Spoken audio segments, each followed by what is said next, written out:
Well, hello, darling people across the globe. It is February, and the air is quite chilly here in Chicago. But love seems to be spreading its wings across the city, one store at a time, where all the shelves are crammed with pink and red teddy bears and heart-shaped chocolates. Why is that?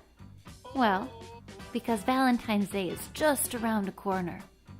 So for this week's RedFox podcast, we'll be talking about the holiday of love.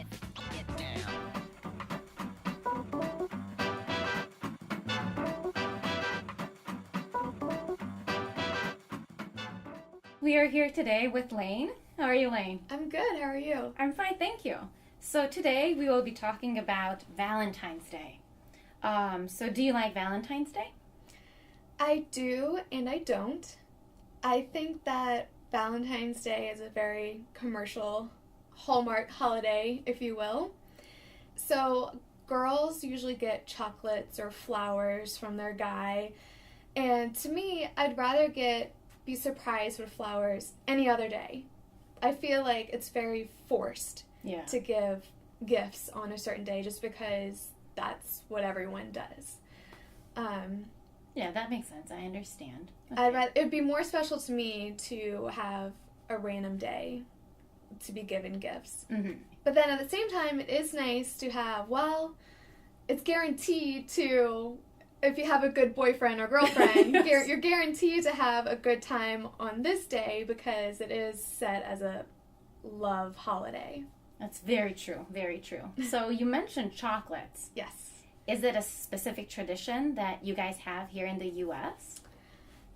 I'm not sure if it's just in the U.S., but it's chocolates, flowers, both, stuffed animals. You know, everything's like red and pink. Okay. Yeah. And what about greeting cards? Cards too, yes. Cards too. I do love a good card. Okay. Yeah. With a handwritten note inside too, though. Okay. Don't just cop out and take what's already printed in there. That's important. Okay. So yes. Have you ever received a secret Valentine's Day card from someone special that you had no idea who he was? Not secret, no. No? Nothing yet. Fun. That's right. Not yet. Okay. So what's the best Valentine's Day gift you've ever received? An ex-boyfriend of mine had handmade me a blanket. Did he also take you out on a date that day, or not really? I can't remember. We had a lot of Valentines together, actually. And I don't remember which that one was for. But one Valentine's Day, he cooked for me. And Sounds he good. doesn't cook, doesn't really know how to cook.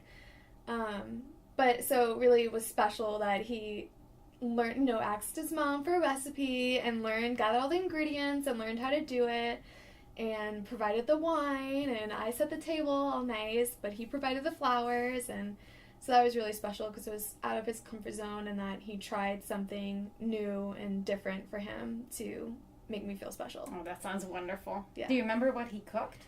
It was like stuffed chicken, like wrapped in bacon with, I don't know, some kind of vegetables or pasta. Good. And then the dessert was a big cake with covered in strawberries, which are my favorite. Oh wow. I think I'm drooling. Yeah. That sounds wonderful. Delicious. Okay. So one more question about Valentine's Day. If you could choose any celebrity to be your Valentine, who would it be? Oh boy, that's a tough question. I don't want to choose just one. That's fine. You're welcome to choose as many as you wish. We could sit here all evening with just my list. So Chris Pine is on the top of my head right now, just because of all the films he has coming out. My favorite combination is the dark hair and the blue eyes. So that's pretty much all. And I mean, an accent is great. So like Ian Somerhalder is up there. And I don't know his name, but he's on Grey's Anatomy. He actually looks like my current boyfriend right now, which is wonderful. What? I think I know who you're talking about. I think it's Jesse Williams. He plays Jackson Avery on Grey's Anatomy. He is incredibly handsome. He is beautiful.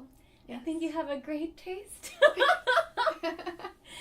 Well, thank you so much, Lane. for talking to us today. Can I add one thing? Oh, about absolutely. Valentine's Day? Okay. So I just remember in what you said about Secret Valentines made me think of this. I still haven't gotten one. I didn't lie about that. But when you're in grammar school or middle school, elementary school, there's so many different words for it. But the kids exchange Valentine's Day cards in the classroom. Okay. And usually make like a little, well, how my school did, you make a little like brown bag or whatever, and you like drop a card. You're supposed to bring enough Valentine's Day for everyone in the classroom. Okay.